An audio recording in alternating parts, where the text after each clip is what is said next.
गाई फेरि भदै पर्दैन यो अपरेसन गर्नुभएको उहाँले दुईचोटिसम्म आमा पनि दुईचोटि अपरेसन आज हामी गुरुङ डाँडामा जो कि खास गरी भन्दाखेरिमा उहाँ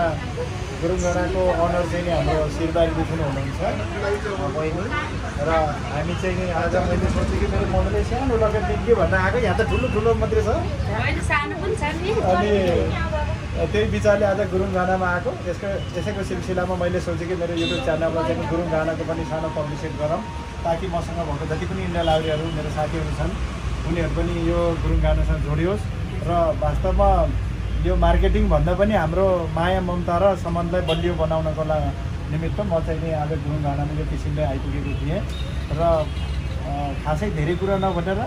सबै जो पनि हेर्नुहुने साथीहरू र मेरो भिडियोलाई जसले लाइक र सेयर गर्नुहुन्छ त्यो साथीहरूलाई इच्छा छ भने गुरुङ गानामा आउनु होला र यहाँ एकदम राम्रो मूल्यमा सस्तो मिलाएर दिनुहुन्छ हाम्रो बहिनीले जस्तै हामीले दिनुहुन्छ त्यस्तै है ओके धन्यवाद सबैले चाहिँ हजुरको च्यानलको नाम के अरे